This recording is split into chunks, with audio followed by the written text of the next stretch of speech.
नमस्कार दोस्तों, आप सभी का एक बार फिर से स्वागत है हमारे चैनल दुर्गा भक्ति मार्ग में।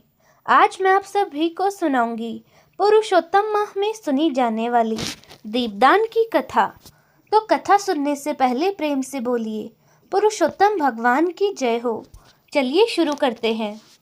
किसी गांव में मणिग्रीव नाम का एक शूद्र रहता था।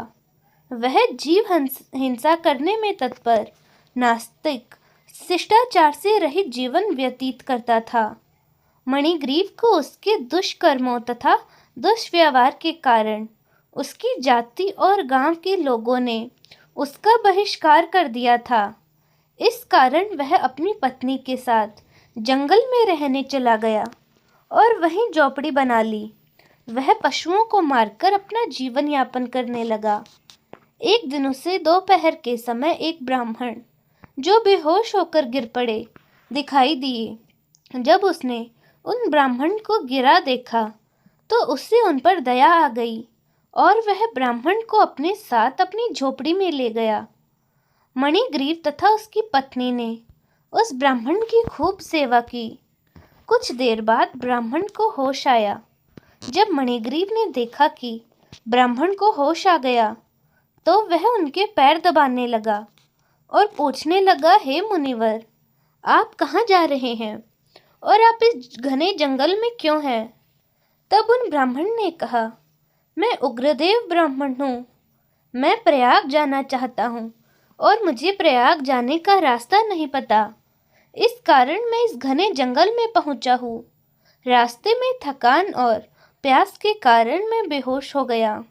उसके बाद मुझे कुछ याद नहीं है। तुमने मुझे जीवन दान दिया।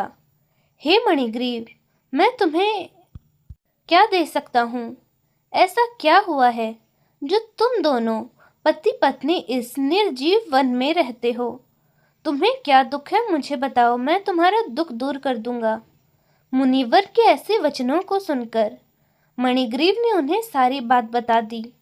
अपने कर्मों के बारे में बताने के बाद मणिग्रीव ने उन ब्राह्मण से अपनी दरिद्रता को दूर करने का उपाय पूछा।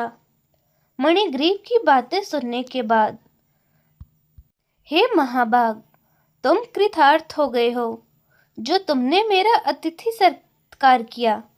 इसीलिए इस समय पत्नी सहित तुम्हें ऐसा कल्याणकारी उपाय बताता हूँ जिससे बिना व्रत किए, बिना तीर्थ यात्रा किए, बिना किसी दान किए और बिना किसी प्रयास से तुम्हारी दरिद्रता दूर होगी।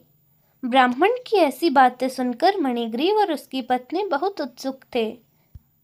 फिर मुनिदेव बोले, हे वत्स, इस माह के बाद तीसरा माह श्री पुरुषोत्तम माह आ रहा है। उस माह में सावधानी के साथ तुम दोनों पति पत्नी श्री पुरुषोत्तम भगवान को प्रसन्न करने के लिए दीपदान करना। उस दीपदान से तुम्हारी यह दरिद्रता जड़ से समाप्त होगी। दीपदान के लिए तुम्हें तिल के तेल से दीपक जलाना चाहिए, अर्थात तुम्हें भगवान के लिए दीपदान करना है।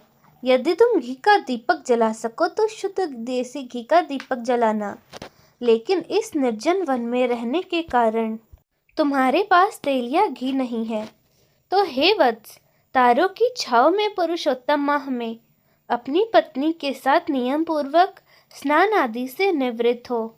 एक गुंद के तेल से दीपदान करना, अर्थात भगवान पुरुषोत्तम को ध्यान में रखकर एक गुंदे के तेल से दीपक जलाना। तुम इस माह तक इस वन में व्रत करना। विधि पूर्वक दीपदान करने से लक्ष्मी जी का आशीर्वाद प्राप्त होता है। यदि पुरुषोत्तम माह में विधि पूर्वक दीपदान किया जाए तो कहना, हे वत्स, यह व्रत धन धान्य पुत्र और यश को प्रदान करने वाला है, वांझ स्त्री को साध्य को नाश करने वालों है और स्त्रियों को सौभाग्य प्रदान कराने वाला है और समस्त प्राणियों को इच्छा अनुसार वर देने वाला है।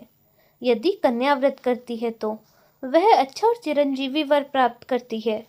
स्त्री को प्राप्त करने वाला पुरुष सुशील और पतिव्रता स्त्री को प्राप्त करता है। विद्यार्थी विद्या सिद्धि चाहने वाले सिद्धि प्राप्त करते हैं और मोक्ष चाहने वाले मोक्ष प्राप्त करते हैं। बिना विधि के, बिना शास्त्र के जो पुरुषोत्तम माह में किसी भी जगह पर दीपदान करता है वह इच्छा अनुसार फल प्राप्त करता है। हे वत्स, विधि पूर्वक जो दीपदान करता है उसका क्या कहना। इसीलिए पुरुषोत्तम माह में दीपदान करने का विशेष महत्व है। मणिग्रीव और उसकी पत्नी को पुरुषोत्तम माह में दीपदान का महत्व बताकर ब्राह्मण देव वहां से प्रयाग की ओर निकल पड़े। जब पुरुषोत्तम माह आया तो मणिग्रीव और उसकी पत्नी ने ऐश्वर्य पाने के लिए एक गुंती के तेल से दीपदान करना आरंभ किया। इस प्रकार दीपदान करते करते उन दोनों पति पत्नी का पुरुषोत्तम माह बीत गया। ब्राह्मण के कहे अनुसार पति पत्नी ने